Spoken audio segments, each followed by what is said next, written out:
Good morning મિત્રો, કેમ છો? મજામાં જઈશો, કારણ કે આપણો વ્લોગ જોતા હોય ને મજામાં જ હોય. મિત્રો, આજે આપણે આવી ગયા છીએ મહારાષ્ટ્રના નાના એવા ડુંગરની વચારના ગામ એટલે કે આપણે ફોપસંડી ગામમાં આવી ગયા છીએ. લીલીછમ હરિયાળીની વચ્ચેનું આ સુંદર એવું ગામ એટલે ફોપસંડી ગામ, અને જ્યાં ઝરણા પણ અનેક છે. તો ચાલો હું તમને આખી ટ્રીપ એક્સપ્લોર કરાવું. પણ એની પહેલાં મિત્રો, જો તમે આપણી ચેનલને હજી સબસ્ક્રાઈબ ન કરી હોય ને તો ચેનલને સબસ્ક્રાઈબ જરૂર કરજો.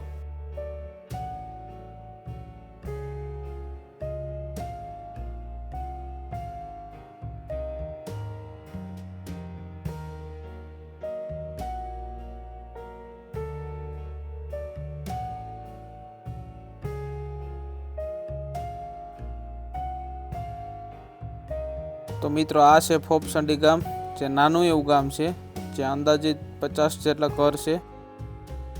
આ છે ગામનો પાણીનો ટાંકો.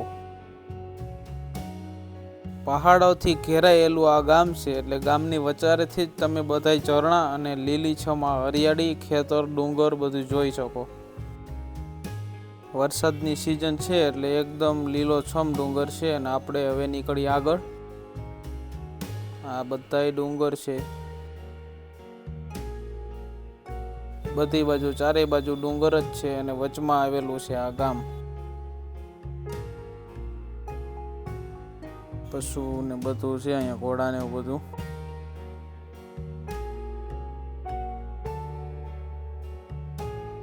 આ રીતના એક વાદળ જોવા મળે છે, એકદમ ક્લીન.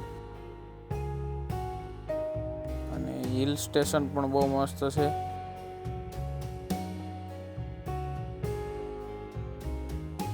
આ ટાઈપનો લુક આવે છે હિલ સ્ટેશનનો.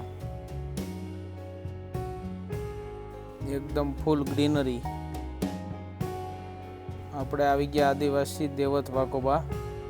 અહીંયા આપને એક પથ્થરનું વાઘ જોવા મળે છે.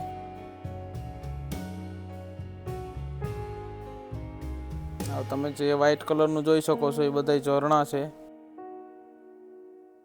જો તમે, વાદળ પણ એકદમ ક્લીન છે.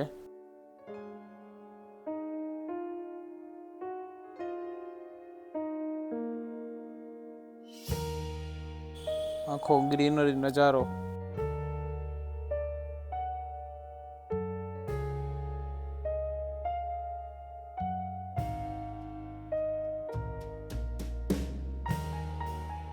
અહીંયા કંઈક આ ટાઈપની બસ આવે છે ગામડામાં. તે આખા દિવસમાં 3 થી 4 બસ જ આવે છે.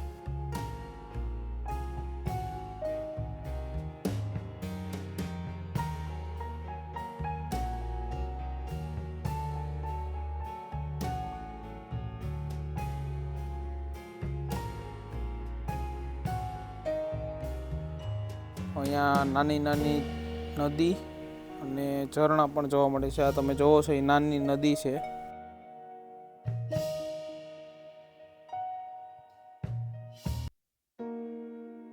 આની પાછળ પણ ડુંગર જ છે, ત્યાં ઝરણા છે. આ ઈ પાછળનું ઝરણું છે.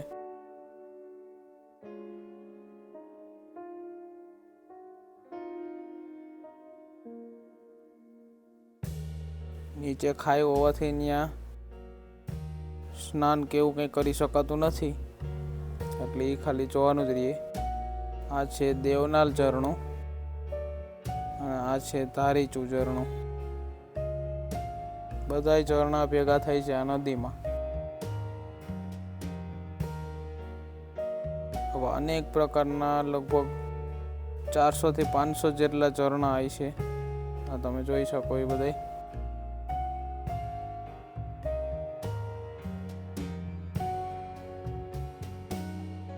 અહીંયા ઉપર ચડીને આપણે આખો વ્યૂ જોઈ શકીએ,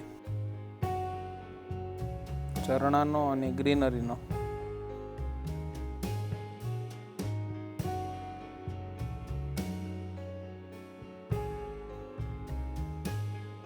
આ ઝરણું પણ નીચે જ જાય છે ને એ પણ નદીમાં જ પડી જાય છે.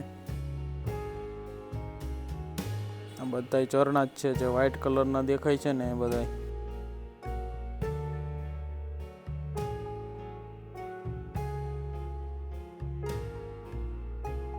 એકદમ ફૂલ નેચરલી અને ગ્રીનરી. આ બધાય ગામ છે, ગામના ઘર છે.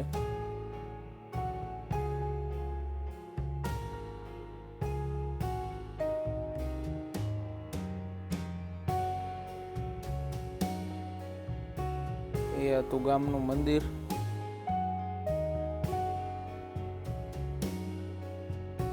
અને આ જે તમે ગ્રીન કલર જોઈ શકો એ બધા ખેતર છે. હવે આપણે જઈએ કોબડ કિલ્લા.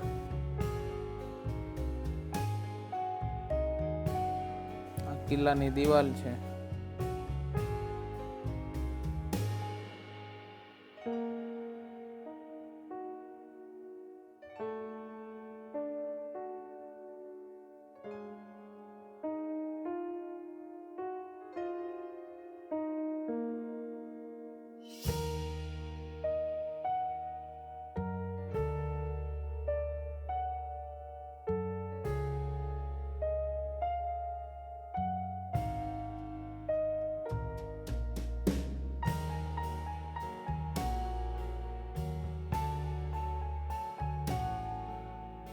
આ છે કુતરચોંડ.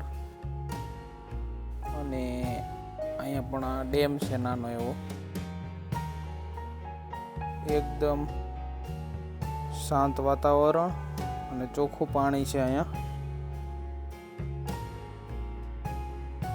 આ ડેમનું જ પાણી છે બધું. બધા ઝરણા ભેગા થઈ નદીમાં અને નદીમાંથી આવે આ બાજુ, એટલે આ ડેમમાં બધું પાણી ભેગું થાય. એકદમ ક્લીન પાણી છે, ચોખ્ખું.